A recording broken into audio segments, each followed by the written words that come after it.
about the subject and my general and overall reaction. And then I'm gonna, and then maybe some specific comments, and then I'm gonna talk about strengths and weaknesses, and then we can finish off with some questions. Okay, so my summary is that this paper brings an analog gamification practice to a digital experience, such as points, badges, theming, and progression tracking to evaluate user experience and engagement in ADHD students. A gamified layer has been used to enhance a Google Classroom experience. A long-term case study with 4 male students suffering from attention deficit disorder participating in the study, and the gamified layer was easy to learn and led to an active participation and persistence among the course activities. And going into this project, I had some knowledge about gamification and ADHD students, but I'm not at all an expert in these areas.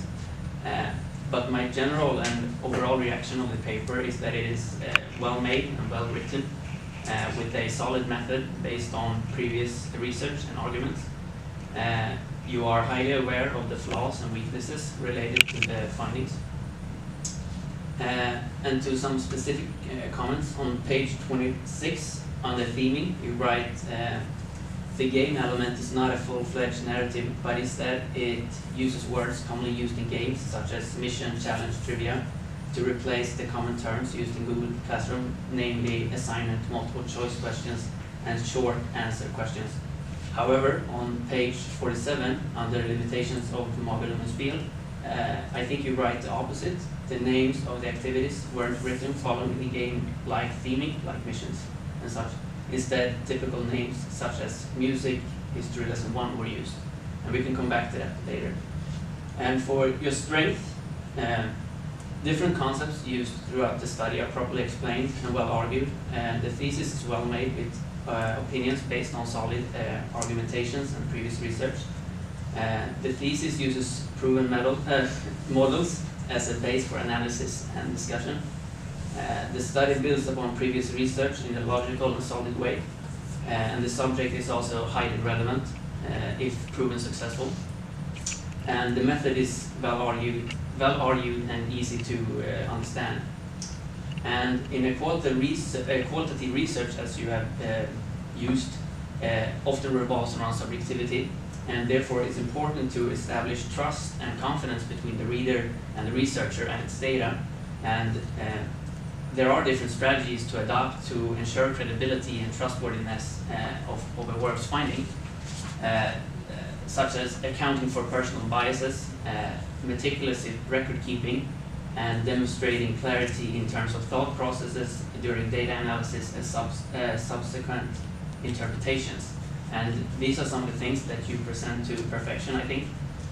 However, to further the credibility of the findings, one could establish a comparison case to ensure a different perspective, either by comparing it to a control group or another study.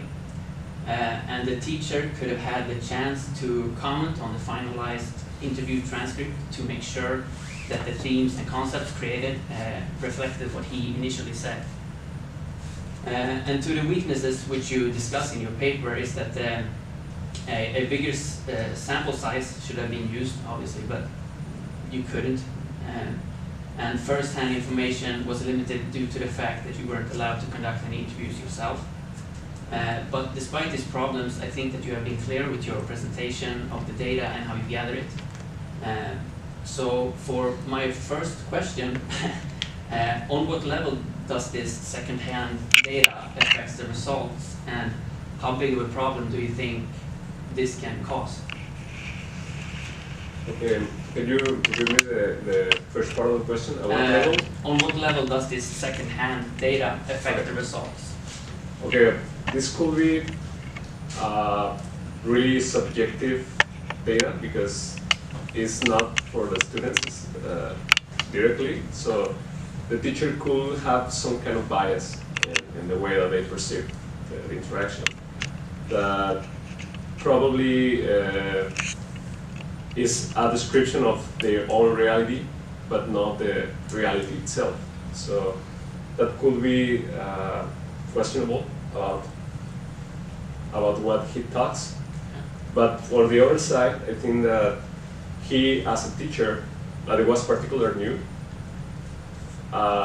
he doesn't have that experience with students as well. That's something, another weakness.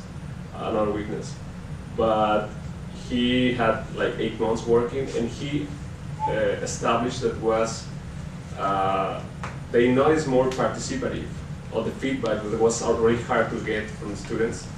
They received a lot of feedback. That is not common.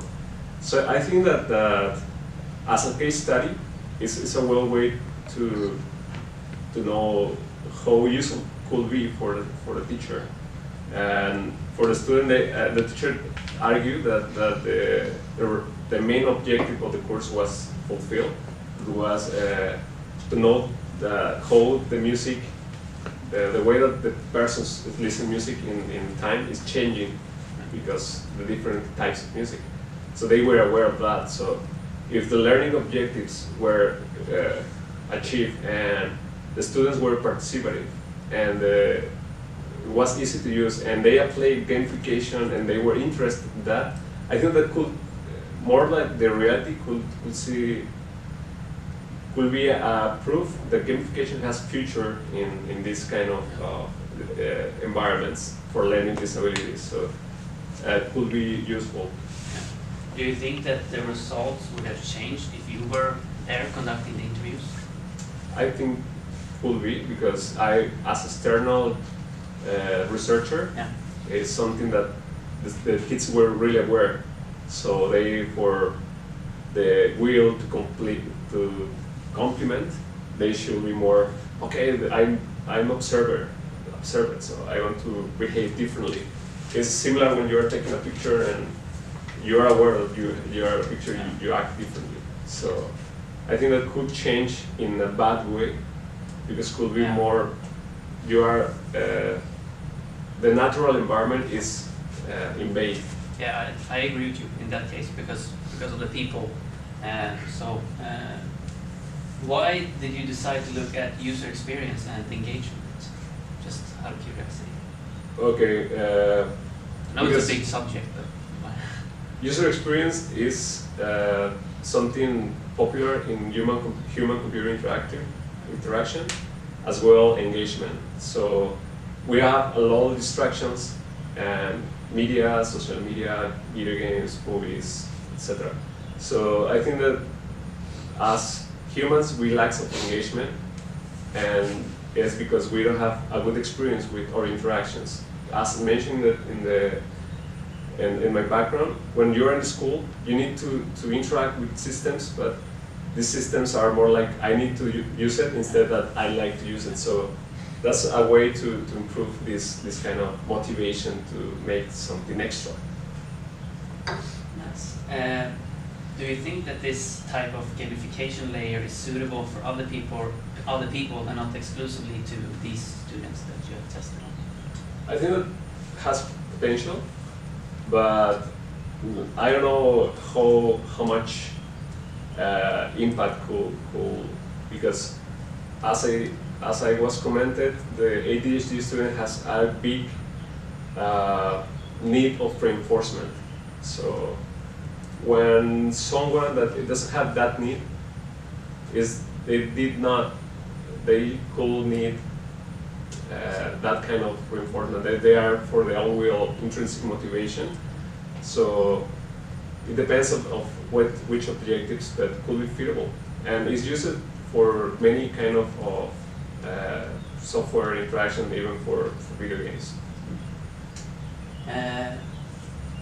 I know that the gamified layer is built around Google Classroom, but do you think it's possible to create a standalone application to do similar things? Because on page 30 you write there are certain data that is not reachable for Google Classroom due to limitations of its API. So do you think it could be dangerous to rely on Google Classroom for this enhancement layer? I think that not that dangerous, because well, Google is a big corporation, and I think that education is something that, well, in this case, they are not putting too much effort in this, but there's a lot of standalone applications outside.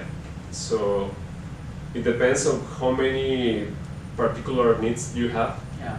It could be a standalone. That was the main objective of the application, to build from scratch. But why to build from scratch something if there's a lot of tools outside? Yeah. Why you need to reinvent the wheel?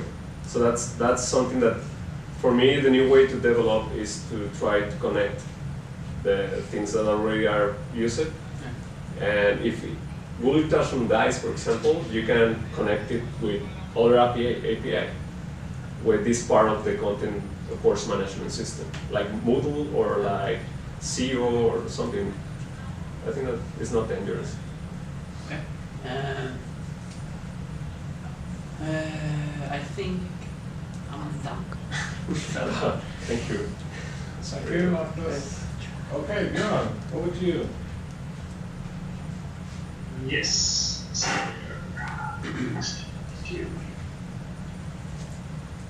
Yes. Okay. Well, as per usual, the opponent did a really good job ruining all my questions. So I like that. But yes, I would also like to start by saying that I think this is very thorough, well executed thesis project. It's very well done. To literature surveys and as well as execution. So I think I'm going to jump in kind of in the middle of things, I think, and talk about how it was working with Erik. As I understood, was the primary teacher we worked with when it came to using your gamification system, right? Yeah. Yes. So it was his first time doing this particular